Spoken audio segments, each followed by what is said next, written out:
afternoon, ladies and gentlemen. Welcome to another exciting Propagandacast with me, your host Imperial Dane, Master of Propaganda, here of Sight, Defender of the Fatherland, here fresh with the new patch, with a bunch of new additions and whatnot, which have already been detailed in previous videos, so there'll be some small addition as well, which might sort of make a new video on, which should go up then today as well.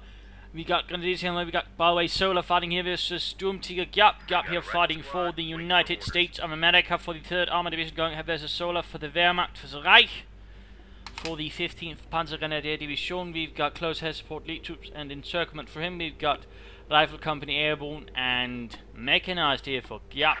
Bullets largely to the single MG bullets in here for Solar, and we got Giap going for Rifle Company. Dual reactions there, sort of grab more territory while he waits for the sort of more elite riflemen to be pulled up for him. And the second Grenadier squad there for Solar, who has yet to sort of choose a doctrine right off the bat. Crossing straight towards here to sort of way off this point. Very common here to see on Minsk Pocket. Very common.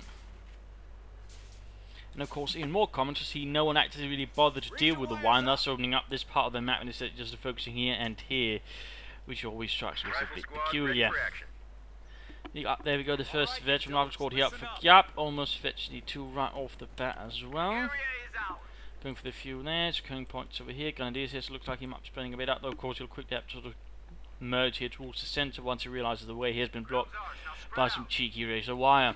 MG42 here following up for Giap, and of course with the MGs there's been a lot of changes. They now sort of have a bit more punch, more versus larger units, suppress more, deal more damage, and thus they are also much better of course at dealing with blobs. So, I mean, overall in that sense there's been a sort of larger buff to all machine guns. Even Kubelwagens I believe have seen some buffs there, but of course them sort of more specific machine guns like the MG34, which has got more suppression but less damage, and the 50 cal which just does more damage at range, for example. But overall, I mean, they've all sort of been buffed in that way.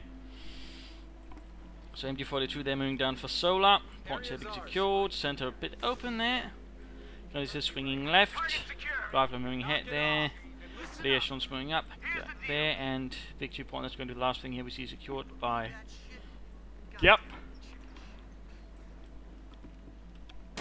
Engagement, there we go. Rifle versus Grenadiers. Shots are fired. Rifle out in the open. Try to take up something behind a tree and some rather tall grass and flowers.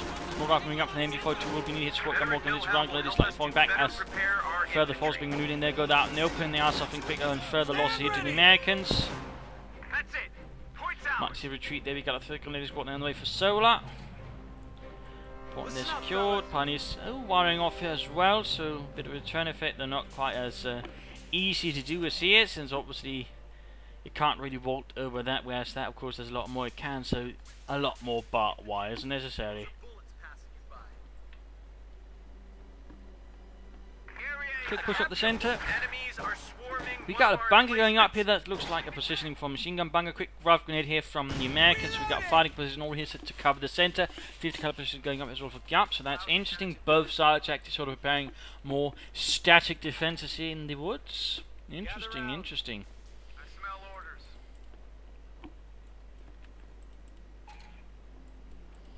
And we got a lieutenant here on the way, so only 2 riflemen, 2 re-echelons, and a fighting position. Then Giap takes up. Now that is a pretty bold and pretty aggressive strategy right there from Giap. Of course, question how will Solar react to this. I mean, he's probably not entirely sure what to expect. He's probably not expecting this. I certainly wouldn't. We got take up here though, so he's gone for reasonably not too heavy there. Tier 1, that's the Wehrmacht. That is good. That is good. He might then be able to respond to a quick M20 here from Giap with some ease. Rather than pushing up here on his military support though. More barbed wire here to now cover there. Good. Lots of wire here today. We got Grenadiers moving up. He's not pulled them back for reinforcements though. I found that a bit risky. Should have done that first. We got machine gun bunker basically enjoying. Giap can't easily harass the centre fuel point though. That's a good move. That's good. And there we go. Shots fired. Rather than holding up behind an old over blitz. Someone forgot. Dieter. Further enough from there, we got minesweepers up here just in case though that Solar has laid down mines, so far there's been no sign of mines there. And there we go, we got the M20 on the way. Grenadiers still not being retreated here. Solar fuel spawn, there we go, rifle coming to fire here. Some of them are sticking a bit out there, they could be, oh, there you go, something on the track. What's up? Grenadiers moving in, they got more rifle around there. Grenadiers need to retreat. At the same time, we got reasons planking in there, of course, might hit the bunker. Like to make us go up. Grenadiers are fine retreating. MG42 falling a bit back there while rifle Other squad also conduct a full retreat, and there you go. Machine gun bunker puts a stop there to the rear echelons. No light coming gun going up. They also got Giap there with quite a bit of manpower, due to again the way he's sort of playing so far. Again, a bit unique. We could of course throw in a 50 caliber machine gun, so aid things out there, keep some of the Germans' heads down. I mean, it has been notably buffed with this essentially, so that would not be a poor choice there. Rather than being held back by gunners, there we go. Using the hazard kit there to quick cut off some of the razor wire, go straight for the victory point. Not bad, not bad. Like to make gunner's company almost done. Ambulance all the way there for Giap, so he's not rushing straight for an M20. It could of course be he's then playing for an AA half track. I mean, that is also an option, though he's not going for that option either, so he's starting to wonder what his plans are here, and a lot of manpower seem to have vanished there. Oh, we got fuel caches up here. Giap already preparing for a longer fight here with fuel caches. Good, good. Which only also playing to maybe an armor rush instead then, which would be a very interesting sort of play there by the Americans. To sort of go for the lightest of tier 1s, basically, he can go for, and then sort of trying to rush for tier 3. Yeah, he's very bold. That is very bold. Very, very. When is it versus rear echelons? Nothing further there. Got a large push here again from this very angle. We've got now the Lieutenant running up there with the BAR and some submachine gun. MD42 setting up their imagine. Then still trying to do the reaction. We've got Rifle moving up to support here. And we got a second fuel cache. So Giap sort of really preparing for that kind of sort of armor play here. Could also further supporting the sort of Rifle Company armor play as well in the future. So very nice there, very nice. There's some good foresight by Giap, I imagine. This force here is slowly pushing it. There's not really a lot of sort of pressure there from Solo. He could also try and move up the center. In fact, he could make a straight. No, wait. I forgot about the fighting position. That was close there. I would have made myself look a bit sillier than I already did by initially neglecting it. Let's get her going! Contact! Enemy MG! But certainly a lot of sort of prepared positions in a sense, and other bits. I got orders, boys. But to some extent, I mean, the reason that Giap can get away with this is that Solar is a bit passive as well. I mean, he could be a bit more aggressive, but oh, there we go. Though that might force Giap's hand a bit more, and we've already here got the tech up at 7 minutes, which means he could very quickly get himself out of Sherman if he wanted, which is probably the intent of Giap actually, to get out of Sherman as quickly as possible. But I'm not really seeing that aggressive sort of an American rush there before. I mean, usually, it's pretty calm. Get a lieutenant, get an M20 up, pressure the Wehrmacht, because in most cases the Wehrmacht sort of tends to just stick to grenadiers, which has a hard time dealing with it, then go for a quick Sherman. We usually don't see go for a light tier 1, get a lieutenant, ignore everything else, just get a bunch of caches while you're sort of keeping what force he has in pressure. But of course it probably also helps it's on a map like this, where it can sort of more easily sort of lock parts of the map down. Of course a mortar, or for example here, just some kit to cut the wire there could have done a lot, or even the M222 which you got to sort of rush through the wire. Of course, already now the points sort of being locked down, he could probably sort of rush the fighting positions and then cleared out with the 222 if you wanted. And so there's no sign of that. Tank traps there by making it further, of course a bit too late. And we got a third fuel cache, my god, I mean Giap was really taking advantage of Solar's sort of playstyle. We got Telemann, so at the same time the Solar's sort of preparing for something as well. We got Pack over here, probably going to abide there, the fighting position. Bit of sort of a different method and approach. We're seeing a bit of a different pace overall, I would say. Both players sort of not intent on sort of rushing into some, say, nasty unseen surprise, since there's of course still a lot of sort of things to take into consideration. BAR's being prepared there for Giap. BAR's the Browning automatic rifle. Slow push here, slow push here. Gun is basically held up there. No doctrine here. I mean, he could, consider elite troops, stun grenades, G43s, encirclement with some stormtroops with the Panzerschreck maybe, or some assault rifles close as support. I'd rather not. Otherwise, Solar could benefit from some caches himself. Otherwise, he should consider taking up himself. We actually got a 50 caliber there on the way for Giap. A 50 caliber machine gun on the way here for the Yankees. Heavy machine gun team ready for orders. Rather than moving ahead there. 222 there bombarding. Going here for the... Ooh, he's sending out another bunker here to cut up this aspect. So in that regard, Solar's still trying to use bunkers and the geography of the map. Of course, was that way also to keep up, get a bit on the back foot. Major there with a forward reinforcement point. Troops hanging about. He's basically sort of trying to predict where and sort of have at least some point of the warning net, if you will. Small stumble threat to sort of have an idea there where Solar's going to launch his assault. Though Solar so far seems a bit passive. Perhaps not quite entirely sure how to react to Giap's play here. I mean, it's rather different in some senses, of course. I can imagine here why Solar might be a bit confused. Unsure, but there we go, we got the take up on the way. That is good, that is good. Plus he's getting fuel caches himself, though he can't quite sort of respond to the amount of caches here we've seen from Giap, but this is a bit unique, And we do see finally here close air support, but not trading munitions away, or fuel away from munitions. He's actually going for air reconnaissance move, sort of get an idea of his opponent's base. He can then spot, you know, what's going on in tech. See, oh, there's a battalion command post up here, so just seen BARs being handed out, so in that regard, you know, he's probably also seeing all the fuel caches, so with that one move here, he's probably just seeing, you know, what Giap's strategy is sort of relying on. Lots of BARs, got more tanks here preparing and armor on the way. So more of a sensitive basis sort of creating cover, but also just trying to funnel enemy armor on an assault in, so in that regard, Giap is basically preparing for the bigger fight ahead. I mean, that's good, that's good. But he's now actually slowly losing territory. At the same time, I do feel like Solar himself could also be a bit more aggressive. He's just sort of too content to go, oh, well, I've just got 2 victory points. Sort the rest. Which is a bit of a dangerous approach. There you go, right from the BLs and getting here the Grenadiers. Heinz falls down, rather dead. 2-2 moving about here. Montrey got some shots, Montrey got some shots. Good. But surprisingly, in some regards, a bit of a low intensity affair so far. A lot more thinking, a lot more things sort of trying to just prepare for the fight ahead from both sides, though. So far, Giap is rather leading there. Amen. Stand by. But there you go, Sherman has arrived, 11 minutes. Well, pushing against Grenadiers, Grenadiers need to fall back, 2-2 should also be careful here. He does also have the pack, but that's cleaned up, prepared for an assault down the flanks. I mean, if you can get him to sort of run into the Telemine, that's great, but he has only one Telemine there. He could have maybe benefited from a few more elsewhere. Anyway, Sherman rolling ahead there, we've got a 50 caliber up soon. So Paul McCaw going up here. What option group is Solar to go for Stu as quickly as possible? Of course, could try and play for a Panzer IV, but there you go, Stu. Oh, not Stu, but Scout car there knocked out, 2-2 on fire. Fuel cache as well, in a bit of trouble. And he is going for a Panzer IV there, he's going for a Panzer IV. Trying to knock out the wreck and sort of cause the flames to sort of quickly burn out, so he can actually sort of shoot a bit better there. Nothing happening here, he's based sort of out there. We've got a slow reaction towards West, now sort of reacted to the assault from Giap. While Giap still has other forces here hanging about. He's got the 50 caliber here, basically doing nothing. He could, I think, stand to push that one a bit further to support troops as well.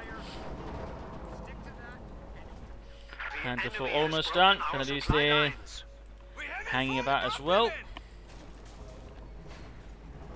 But really, there hasn't been any sort of large engagement here. I mean, he's barely gotten any experience on his troops, and barely any kills on his Grenadiers as well, which really sort of highlights that neither player sort of really highly committed so far. They're just sort of feeling things out and sort of, you know, quickly spotting something, but you know, there's no real large engagement, no real great pushes. And go Panzer IV on the way, by the way, with some of the new camo patterns based on the winter variants, for example, here. And they would occasionally, in actual war, you know, you'd have a tank, for example, with a winter camo pattern, despite, you know, for example, being spring or summer, because there wasn't any time. And hell, after the fall of North Africa to the Allies, there were actually tanks in Africa, camo pattern, being shifted over to the Eastern Front, sort of quickly replaced losses there instead, and they hadn't had time to repaint them. So, some fun facts there. But now we're seeing Solar being pushed back again. You also got a captain up here for Giap. Fighting position up here to further dig in. Getting up, there we go. Everyone murdered there to try to get into the fighting position. A bit unfortunate here for Giap. Fighting position about to get knocked out, so that did not last long. Sherman moving up here. Grenadiers moving up. Tipped here, and some fighting in the centre. 50 did not move up to support there, sort of trying to hold the victory point. Sherman moves ahead here. Panzer IV. Both shots bounced there, both shots bounced. He's sometimes getting a shooting with a better chance of penetrating the arm there of the Sherman. Plus, of course, a higher rate of fire, which will make it a bit better suited to the Sherman. There you go, another shot. Both miss, both miss. Panzer IV moving ahead, then you can be careful though. Though, of course, not quite as careful as it used to be, because he doesn't have to worry about necessarily one anti-tank rifle grenade, for example, immediately disabling the engine, so there's a bit more maneuverability there for medium and heavy armour now. Sherman, there we go, finding, but then Sherman shot also penetrated the frontal armour. Captain moving up though, another shot penetrates, and there we go.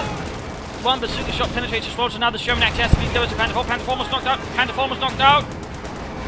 Pack 40 was not moved up to support. There was nothing else there. And, oh, shite, the Grenadiers are not being moved in either. What is Solar here thinking? What is he thinking? But while they're wrecked, Minefield down there you go. Panther 4 knocked out here by Giap. Veterans 1 for the Sherman. Arriving them moving up the BARs, forcing back the Grenadiers.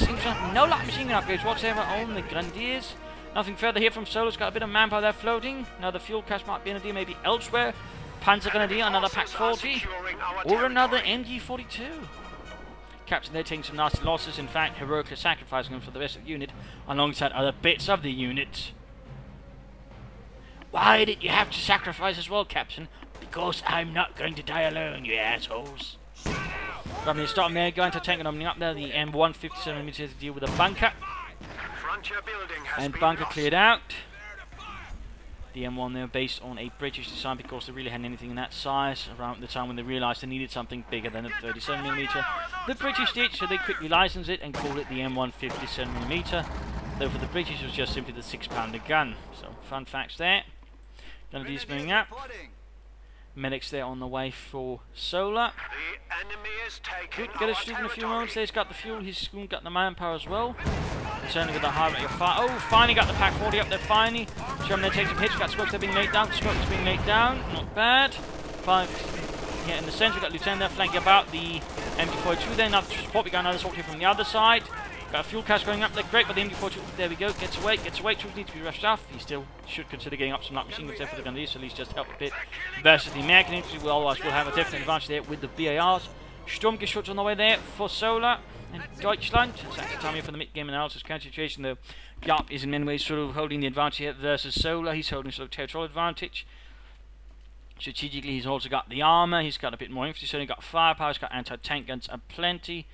And he's certainly also got some officers there as well. So I mean, he's got a lot of options there to sort of, you know, how to proceed with the fight here versus Solar. It's not like Solar's out of the fight, but, you know, he's been rather too passive several times in that regard. He's been playing sort of along to Giap's tune, which is something you always want to avoid. You sort of want to break up the rhythm, but rather he's been playing along to it, which rather gives Giap a sort of several advantages, you will, because if he's sort of the one playing the rhythm, his opponent sort of playing along with it, that means Giap is sort of dictating how the game goes, and that's usually bad if you're the other one. You don't want to sort of, you know, react always. You want to act, you want to throw your opponent off the game, and you know you want to win because you're playing to his tune. Of course, that usually means, you know, he's the one that's going to win because obviously his tune is, unless he's a really, really terrible musician, if you sort of continue the metaphor, you know, supposed to result in him winning. I mean, it could be Giap's, you know, just a really terrible musician, but let's assume he's not.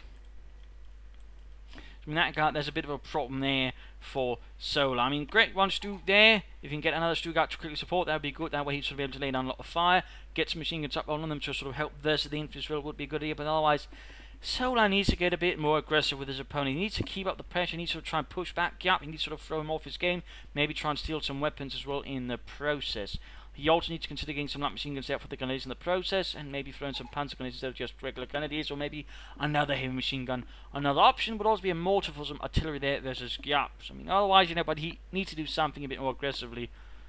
I mean, that's not to say it's all a bad idea with some of those bunkers, you know, later in the game when the fuel caches and all that, but again, to some extent, he's been a bit too passive. He's allowed Giap to get a bit too comfortable, and he himself has perhaps gone a bit too comfortable again, just holding the 2 victory points. You should never just, you know, say, oh, I've got it great here. You should always try to push your opponent, always pressure him, because if you get comfortable, your opponent will most likely, if he knows what he's doing, try and take advantage of it and strike you there. And if you sort of, you know, first get comfortable and then you get surprised, you can have a hard time sort of, you know, getting back on your footing.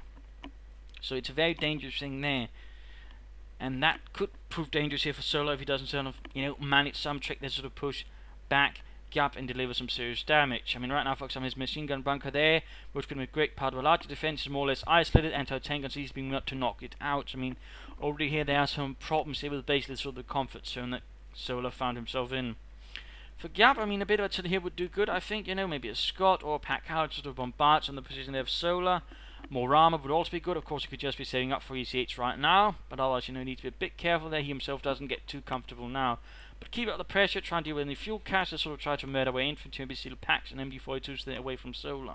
But not so much as sort of react with Giap. I mean, he's sort of been able to so far again, nice to dictate the flow of the battle using tank traps, barbed wire, and fighting position. So in that regard, hasn't really done much to try and break it up so far.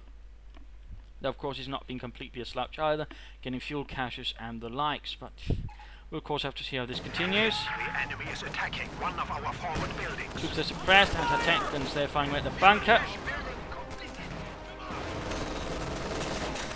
Which was a common type of bunker. I mean, most people when they think of a bunker think of a nice concrete thing, a fortress in its own right, but a lot of bunkers will basically sort of basically holes in the dirt with the ground.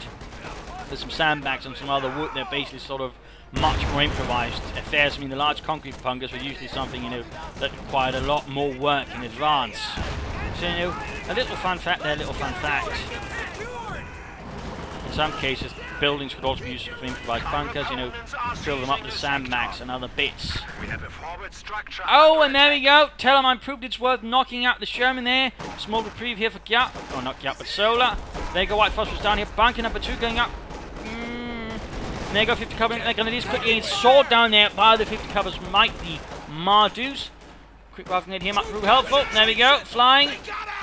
He should have pulled it back as soon as the rest of the screen got pushed back, but sadly here, Giap hung about a bit too long there. And the 50 caliber crew was annihilated there, bit unfortunate there. And there you go, machine gun bunkers ready for pack opening up as well. And there you go, stealing the 50 caliber. Now so all of a sudden has MG advantage. And there you go, you got a Sturmgeschütz there moving ahead as well here for Deutschland. Ordering it to only sort of fight vehicles. I mean, he could keep it a free fire and also thus get the machine gun on it. Let's sort of blast away at the infantry. But now he needs to push forward. He needs to keep up the pressure against Giap. He can't, you know, sort of just hold back again. And remember, once you sort of push your opponent back, you know, try to push forward, try to some territory, try to make him have to fight for anything. Instead of just, you know, taking a breather. I mean, that can be a bit dangerous. You sort of got to know when to attack and when to, you know, just hold back as well. But at least always try to grab a bit of territory once you've been back an opponent. At least we'll have to get back. Unless, of course, they fancy getting murdered there. Stuke moving up as well. And there you go, 50 cal moving up now, the advancing Americans. Quick suppressing, quick killing. My god, Jesus, this shoots really big bullets. It's quite effective. Look at how they're dying, screaming. MG4 twisting up a bit too close. That Pack 4 does get caught in the White Phosphorus. Counter-attack force going up here. Rather than push back, but looks like they're just waiting and biding their time. Right now, I think those Solar should get another Stuke as soon as possible. Another Stuke would be a good choice. The victory points look good, but the more you can sort of muster versus the enemy armor, the better. There we go, good hit there. Sherman taking a lot of damage. Stuke needs to fall a bit back there. Going to tank guns firing again. Good hit in the Stuke, of course, now with the health buff, amongst other things, of course. It's also a bit harder to also just easily knocked out, which is a benefit since previously you could risk, you know, being able to, if you wasn't quite paying attention right at the moment, sort of come under fight, could end up losing it. More rapid pushing up here though. Really some light machines I think would have helped him, or some panzer grenades, just something a bit more firepower. MG4 being reinforced. 50 cal being lucked forwards again here by Fritz. Machine gun bunker sort of hammering away, and there you go, getting hammered in response here by the anti-tank. It's against double guns. He could try and flank up from here or here, sort of try and get to them. That I think would be a good choice. And we got an EC8 here running for Giap. EC8. Surname for the, well, basically designation there for his new suspension system and all that. E8. Rather than being pushed back. Another bunker knocked out. There we got an Ostwind on the way. Well, I'm not going to say an Ostwind is a bad choice, but I think you should first get another Stuke to prepare versus further armor, and then maybe throw in an Ostwind. Point there being secured. Or, you know, he could also just upgrade the Stuke with a Pentlemat machine gun, which does help a bit versus infantry as well. Sherman up there, firing over the 76mm gun, gonna lose a bit of trouble. Bit of a loss there. The enemy is overrunning one of our capture points. Stuke finally getting some repairs, and there you go, Austin flak pants mobilized as well. All covered in winter camo. Good hit in the Sherman from a Pack 40, nice position up there, 50 caliber up the advancing lieutenant. But it is almost annihilated. Only poor Fiddling makes it out of there. Oh, that's an MG42, I thought that was the 50 caliber. No, that's further back. I do think you should try and use it sort of more aggressively, sort of support and advances to keep Giap's defending troops their heads down. That's make it easy for his other troops to advance as well. There you go, Pack 40 opening up, we got a strafing run in here, strafing run in. doing a bit of damage, they're suppressing the advancing defending troops. But then shot down in return here, 50 caliber, I think on the EC8. Yes, indeed, knocked out the Stuka. Getting a nice bit of experience there, anti-tank almost knocked out. Should get that 50 caliber there, get the 50 caliber up the Austrian flying array as well. Need to be careful though. Got one tank cleared out. Good, good, good. Try and seize it if possible. And again, move up some machine guns and the likes. Stug ready again, gefechtsbereit. The 75mm gun, the exact same as on the Panzer IV. Mind you. Just get a machine gun. And oh, there we go. And he should try and grab that anti-tank and then turn it against Giap, or he should at least try and destroy it. What he can't allow, I think, is basically Giap to get the anti-tank gun back. That would be a rather unfortunate decision. And there, almost got the Sherman, almost got the Sherman. And there you go, Americans recruit right under Solar's nose. Where's the 50 caliber? Ah, come on, Solar, just moved a bit up further. Bit disappointed there in Solar, bit disappointed. Do you think he could have done something? There goes smoke going down here as Giap advances. Good, good. Again, if he had a 50 caliber, maybe Solar precision here. Wouldn't have been so easy there to smoke out. And there goes good shot there from the Sturmgeschütz. And the captain getting mauled there. Torn apart by high pushes yourself from the flak panzer. I mean, when the front line is here, you know, it doesn't make too much sense to have a 50 caliber all the way up there. I mean, just move it up, sort of try to hold some other points, maybe some more exposed frontline points. We'll try again, sort of push up through here. I mean, this, I feel, is just basically a waste of a good machine gun there versus the enemy. Because that's been doing a lot more damage to Giap's troops and forced him to be more careful with infantry. And maybe forced to spend more munitions on, say, smoke grenades. There you go, large push here. Led by Lieutenant Jones. Eager to score himself some new medals. Ever the glory hound. Incendiary rounds now available here for the MP42. Would be a good choice. Would be a good choice to incendiary rounds. Increase damage. Come on, Solar. Or not. Okay, Solar could consider getting a new Stug or a Panzer IV as well, I suppose. But I think another Stug would be a good choice again, cheaper. And again, more damage versus enemy armor, which does seem to be what Giap here is sort of playing towards more of. Flak panzer, while we need some repairs. Still not upgrading the Stug with a machine gun. Seeing up. Oh, the 50 caliber's finally being set up there, though he can't quite see for it. Spotting for it would be a good move. We've got a Scot on the way here to bombard. And the EC is also ready again to deal with the Germans. Krauts. There you go. Lieutenant Hinch over the 50 caliber. Almost stretching one on that one. Quick smoke grenade there. That's definitely a good response there. Good response. No counterattack towards the north. Another bunker. Solar certainly seems very sort of keen on that. Another bit of air reconnaissance from Solar, ever keen on sort of keeping a grasp on the battlefield, some reconnaissance and intelligence.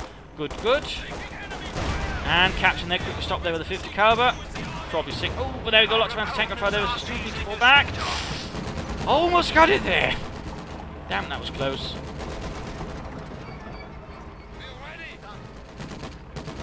Just moving up there. Could try some target weak point here to stun it, but no. Not getting a Stug there, not getting a Stug. Come on, Solar, get a Stug more. Probably caught. Solar seems a bit disappointingly passive. Need to be careful with the flak panzer. I think he's in this case just using bait to sort of draw fire away from the Stug, allowing the troops to get off some hits there. Come on, Solar, another Stug or a Panzer IV. Ow, he's getting another flak panzer at the moment. I don't really think a flak panzer more is necessary. I mean, he wants sort of infantry further into infantry, say get a Panzer IV or just, you know, Stugs and upgrading machine gun. Just don't get another flak panzer. He needs to keep the armor in mind there. He needs to keep the armor in mind.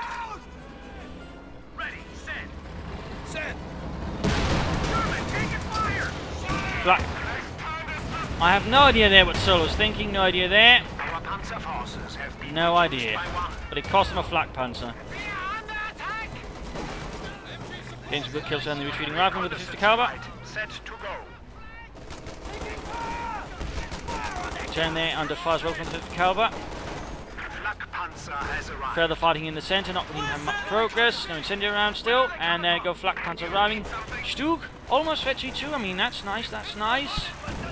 If you can get it there, and maybe veterans are free, that would be even better. Pack 40 in trouble. Seems like here Solar's control of the battlefield is sort of disintegrating, is sort of more reacting haphazardly for getting out units and such. Holy moly. That was bloody close there for that Pack 40 crew.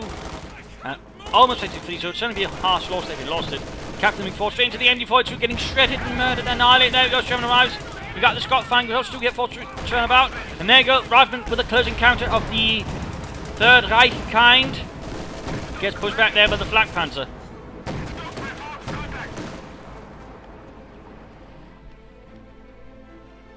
EC8 waiting there. And we got another one still being repaired. So it's basically got 2 EC8s, 1 Sherman of the regular kind, and a Scott there. I mean, overall large armoured advantage there than Solar. Stoop there, close to being veteran too close, but not quite. He's maintaining some control of the victory point, but that's nominal at best. Almost got the Sherman there, anti-tank guns ready again. And right here, Motive would be a good choice to try and deal with the American anti-tank guns, maybe just a smoke team to sort of rush them, or just, you know, get a flak pants behind them. Something. Just a bit more than what he's currently doing. He's just trying to use the flak panzer head-on assault. I mean, he used, I think, aerial comms to get a bit of idea. I mean, that could work, but, you know, he's still going to take a lot of damage. There you go, they got one.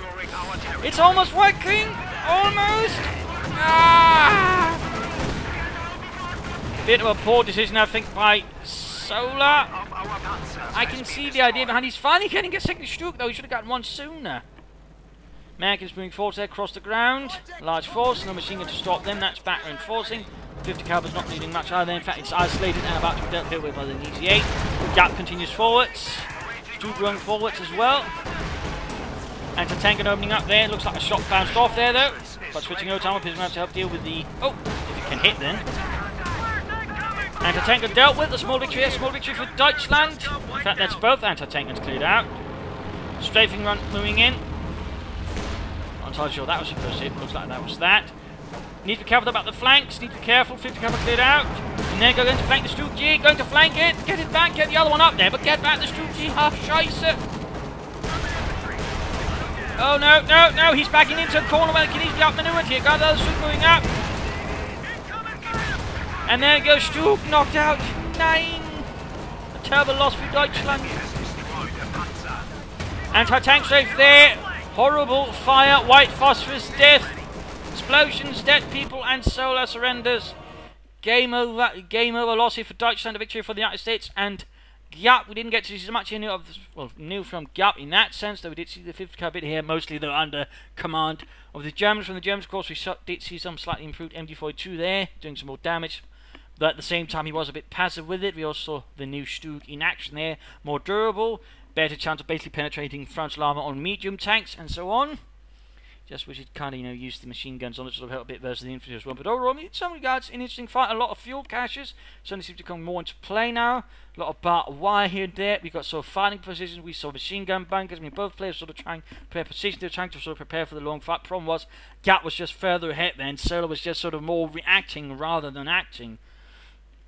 He should have been a bit more aggressive. He should have tried to push back Giap. He should have tried to push up the right side more early on. Instead, it allowed Giap to focus here, and also focus his defences. I mean, he basically just sort of had a fighting position in the early game, and he, I mean, that basically just opened up this part. That was, again, something I think Solar could easily sort of, you know, pushed open and given him a lot more room to manoeuvre in. So that, I think, was a bit of a misdecision there as well. Series of others, I think the second flak panzer held, I think he should have waited with the first flak panzer. There was also issues there, rather than getting sort of more armour to deal with the enemy. And again, a sort of a lack of aggression and a lack of attempts at flanking Giap. I mean, Giap, again, really sort of dictated this fight. He overall played quite nicely, good use of BARs, and a very sort of aggressive rush tactic there. I think to a certain extent it only worked because of this map, otherwise I think he would have gone for more infantry and not sort of quite played as aggressively as that, but on a map like this, he basically sort of got away with this pretty cheekily. So there you go, I hope you enjoyed this match. I hope you learned something from it. I hope it gave you ideas for your matches. If you did want to subscribe, tell your friends, share it with everyone. If not, you know, send a new friend of some feedback in the comments. This is Imperial Dancing. Cheers, and thank you for watching. And see you all tomorrow with some more exciting matches here from the new patch. Bye.